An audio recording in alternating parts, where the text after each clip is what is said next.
G'day, thanks for tuning in to another video on my channel.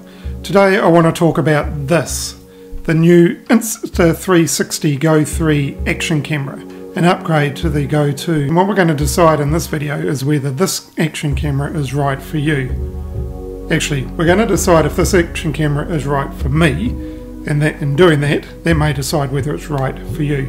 So let's just talk a little bit about the specs of the camera first. So Insta360 say it's the world's smallest action camera. I don't know, is it? But it's pretty small, and it weighs in just 35 grams. Things that it boasts, with the point of view capture that you can do with it, you can get ultra wide video. It's got the flow state stabilization that you're used to. 360 degree horizon lock, so you can spin the camera all the way around and it'll keep that horizon nice and level depending on what mode you're shooting in. It's got the magnetic mounting, so boop, onto the magnetic mounts, and this opens up some mounting anywhere type options, and I'll talk more about that later. You can control it with the voice, something like start recording, stop recording, that sort of thing. Something significant about the Go 3 though is the action pod that you can house the actual camera itself, so you can clip it in there and take it out of the action pod. This has got a flip up screen, which if you wanted to do a little bit of vlogging with the camera, you can record yourself using the flip up screen. You can obviously see yourself, so that's pretty cool. Not sure that I'd record a whole vlog on it, but little bits here and there. You can also, using that touch screen on the action pod, access all your settings and change various things. You can also take the camera out of the pod and put the camera somewhere and then see on the screen of the action pod what the camera's seeing and sort of control it that way, so that's pretty cool. So with the camera itself, when it's not in the pod, you can get up to 45 minutes of recording time. In the action pod itself, that can be up to 170 minutes. So, quite an improvement over the Go 2 in terms of battery life. The camera itself, outside of the pod, is waterproof to 16 feet. The action pod itself is not waterproof, so don't submerge that to 16 feet, or you might be disappointed in what happens. It's got different modes, such as the time shift, slow motion, HDR and time lapse, and various other things, so that's all pretty cool. With the Insta360 app, you can do some auto editing and using AI and that, so you can select a few clips and Insta360 will put those together in some sort of cool looking video for you using the AI magic. But that's quite a nifty thing, particularly if you just want to knock something together really quickly and get it out there. In the box it comes with 3 different mounting accessories, but there's various other ones that you can buy. That's the camera in a nutshell. If you want to know more about the camera or pick up one for yourself, I'll drop a link in the description of this video, so do check that out. So, is this camera good for you? Is it good for me?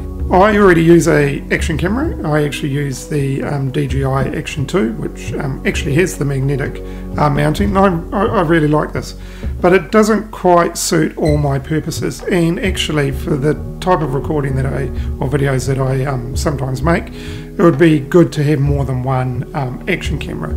What I like about the Insta360 Go 3 is firstly the size is nice and small, but you can really mount it in all sorts of places, including places that you can really mount a traditional camera, and even you can't really mount the Action 2 either.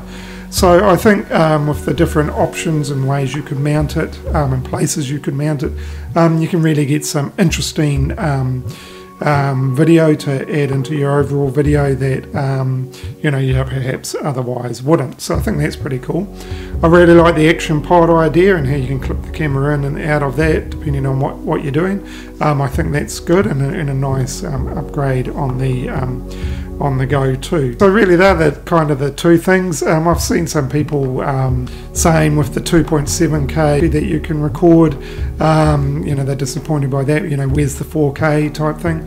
Personally, it doesn't bother me. I'm not going to be making a whole video using just the Go 3, and really if you're watching this video on a small screen or your iPad or whatever on YouTube, doesn't really matter. Are you really going to notice? Maybe not. but nothing significant. I really don't have an issue with the 2.7K type of thing. So yeah, if I was to sum it up, I think based on the upgrades I've made over the Go 2, the action pod, the magnetic mounting, the improved battery life. Oh, I meant to say there's improved storage. It's all internal storage with the Go 3, and I think there's 3 options: 32 gig, 64, and 128. So it's a reasonable amount of storage, and it's quite easy to get the footage off the camera using the USB-C. I think it's a USB-C port, or you can wirelessly transfer the footage as well. Yes, I meant to mention that.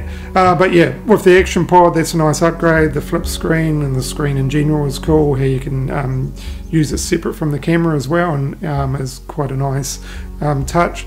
And I like how you can put the Go 3 in so many different places. It opens up all sorts of interesting video opportunities. Yeah, so I think I will be adding one of these to my kit, and used in parallel with my other action camera and obviously other cameras that I used. I think I can blend that in to make some even more interesting videos.